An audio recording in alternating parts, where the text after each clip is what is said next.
Olá, prezadas alunos e alunas. Estamos aqui de volta com agora o capítulo 4, reações em soluções aquosas e estequiometria de soluções é o assunto deste quarto capítulo. Bem, vamos começar falando sobre as propriedades gerais de soluções em que a água é o solvente, né? Portanto, soluções aquosas. O que vem a ser uma propriedade eletrolítica? Soluções eletrolíticas, em geral, em água, embora existam outros solventes, hoje temos até líquidos iônicos, substâncias que são sais compostas de cátions e ânions, mas diferentemente dos sais mais conhecidos, como cloreto de sódio, por exemplo, que é sólido à pressão e à temperatura ambientes, e só vão fundir em altas temperaturas, acima de 1000, às vezes até 2000 graus Celsius, existem substâncias baseadas principalmente em compostos orgânicos, íons de substâncias orgânicas que são líquidas à temperatura e pressão ambiente e mesmo abaixo de 0 graus Celsius ainda permanecem líquidas. Tá? E são eletrólitos, ou seja, conduzem eletricidade devido à presença desses íons e devido ao fato de estar na forma líquida. Mas essa é a definição de um eletrólito, ou seja, é alguma substância iônica que conduza eletricidade. No caso de soluções aquosas iônicas, elas são também, portanto, soluções eletrolíticas. E essa condutividade depende do número de íons. Quanto maior a quantidade de íons em solução, maior a condutividade também. Está relacionado não só com a quantidade, mas também com outro parâmetro que se chama mobilidade iônica, que é um pouco mais complexo. Mas nós não vamos entrar nesse momento falar de mobilidade, não. As soluções podem ser classificadas, então, quanto a essa capacidade condutora, em eletrólitos fortes, eletrólitos fracos e não eletrólitos. Uma forma experimental de verificar se um eletrólito, classificar se ele é forte, fraco ou não eletrólito, é acender uma lâmpada e colocar os fios, né, desencapados em contato, né, com a solução que se quer testar. Se for um eletrólito forte, mesmo com os fios cortados, mas mergulhados numa solução, se a lâmpada acender com um brilho forte, é um eletrólito forte. Se a lâmpada acender com uma luminosidade fraca, é um eletrólito fraco. E se não acender, é um não eletrólito. Então, nessa figura aqui, nesse slide, à esquerda, nós temos representadas moléculas de água, que são essas moléculas com um átomo de oxigênio em vermelho e os hidrogênios em cinza claro ou branco. E aqui no centro nós temos em verde e roxo. Verde negativo representa o ânion cloreto e roxo positivo está representando os cátions Na+, sódio+. Então, um pequenino cristal de cloreto de sódio jogado em meio de água, as moléculas de água vão promover a dissolução ou também dissociação iônica do sal, dissolvendo-o, portanto. Mais um detalhe é que os cátions Na+, como a gente percebe aqui, eles vão ficar cercados ou hidratados, solvatados pelas moléculas de água, e nesse caso é o oxigênio que se orienta em direção aos cátions Na+. Ao passo que os ânions cloreto, por serem negativos, as moléculas de água também vão cercá-lo, hidratando, solvatando, mas agora os hidrogênios que vão se orientar em direção ao cloreto, uma vez que o H+, o hidrogênio é o dipolo positivo na molécula de água. À direita, nós temos, além das moléculas de água, que são solvente nesse caso, uma, duas, três, quatro, cinco, seis, sete moléculas aqui representadas, em que O átomo preto representa, convencional, considerar o carbono, e aqui os hidrogênios, OH. Portanto, nós temos um grupo OH, né, ou hidroxilo, oxigênio e hidrogênio, ligado diretamente a um carbono com 3 hidrogênios. Esse carbono com 3 hidrogênios, portanto, é uma metila, e um OH ligado a um carbono é um álcool. Portanto, aqui nós temos representada a molécula do metanol, o primeiro álcool, né, de um único carbono. Metanol é completamente solúvel em água, devido à formação de pontes de hidrogênio entre o oxigênio do metanol, do OH, do álcool, e os hidrogênios das moléculas de água. Aqui nós temos, no caso do cloreto de sódio, uma solução que é eletrolítica, que vai conduzir eletricidade devido à presença dos íons Na+ e cloreto-, e à direita, no caso da solução de metanol em água, é uma solução não eletrolítica, ela não conduzirá eletricidade. Portanto, íons de alguns sais, né, se dissociam, se dissolvem em água, parcialmente às vezes, se for um sal pouco solúvel, ou completamente até o limite de solubilidade, é claro, do sal, na temperatura em questão. E em solução, cada íon será cercado por moléculas de água, como nós vimos no slide anterior, no caso do cloreto de sódio. E o transporte de íons através da solução provoca, então, a passagem de corrente elétrica. Compostos moleculares em água, como por exemplo o metanol, não formam íons e, portanto, não conduzem eletricidade.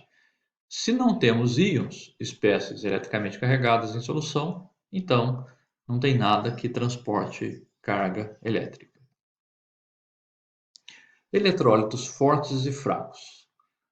Um eletrólito que é considerado forte, ele se dissocia completamente na água. Por exemplo, a substância cloreto de hidrogênio, tá? Ou ácido clorídrico, que aqui já está em solução aquosa, uma vez que o ácido clorídrico, ele, quando puro, 100%, a pressão e temperatura ambiente, ele seria um gás. Então, no laboratório, o que nós temos são geralmente soluções concentradas aquosas de HCl. Bem, e o HCl é um exemplo de um ácido forte. Então, praticamente 100% da ligação hidrogênio-cloro, ligação covalente, na presença de água, ela quebra essa ligação e, portanto, nós temos somente prótons, H+, e ânions, cloreto. Já no caso de um eletrólito fraco, apenas uma pequena parcela da molécula é que vai se dissociar, se ionizar. Um exemplo é o caso do ácido acético, um ácido orgânico relativamente fraco, que, portanto, apenas uma pequena porção da ligação hidrogênio-oxigênio no grupo carboxila é que será quebrado, né, formando H+ e o ânion acetato.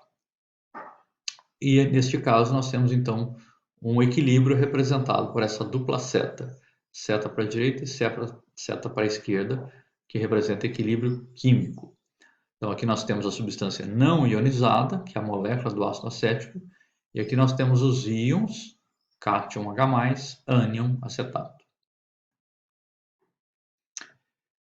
Se duas soluções homogêneas, límpidas, transparentes, podem ou não ser coloridas, tá?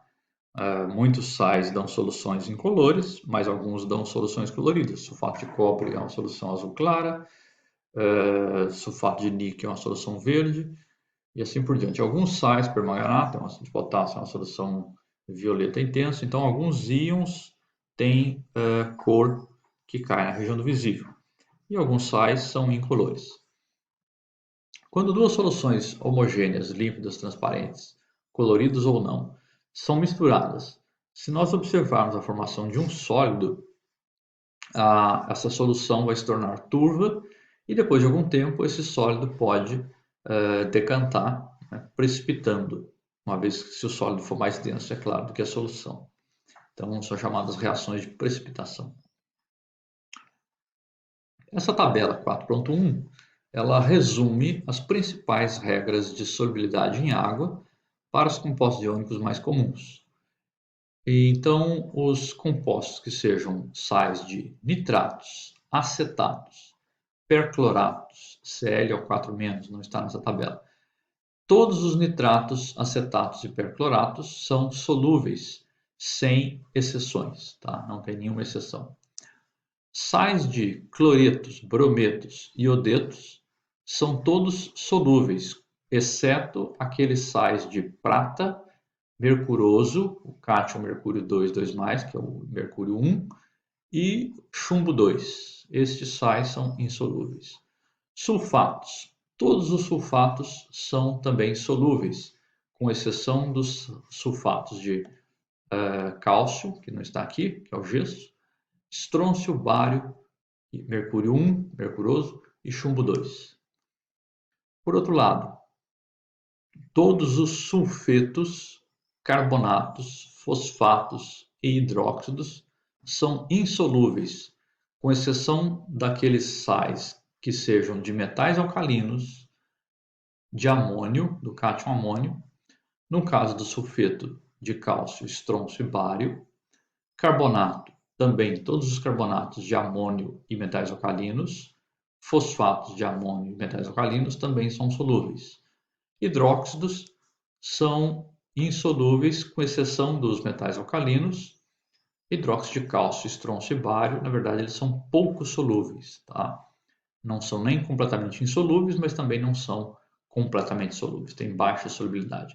Neste caso, o melhor é olhar o valor do produto de solubilidade, quando a gente quiser saber com mais detalhes a questão da solubilidade, e também não deixar de olhar o fator temperatura, que pode alterar muito a solubilidade, em geral aumentando a solubilidade, mas nem sempre, tá? E é claro também importante levar em conta o solvente. Aqui é para água essa tabela, tá? A água é o solvente mais importante do nosso planeta, é claro, até para nós também, como seres vivos. Mas lembrar que em química, principalmente em eletroquímica moderna, baterias de celular, por exemplo, baterias de notebook, não se utiliza a água como solvente. São outras substâncias que são usadas para propiciar a condução iônica. Falando um pouco agora sobre reações de dupla troca, também chamadas de metátese. As reações de dupla troca envolvem a troca de íons em solução. Então, se nós tivermos o reagente AX mais BY, vai produzir, formar os produtos AY mais BX, ou seja, houve uma troca aqui entre os íons. Reações de dupla troca, ou metátese aqui, levarão a uma alteração na solução se um desses três eventos aqui abaixo acontecer.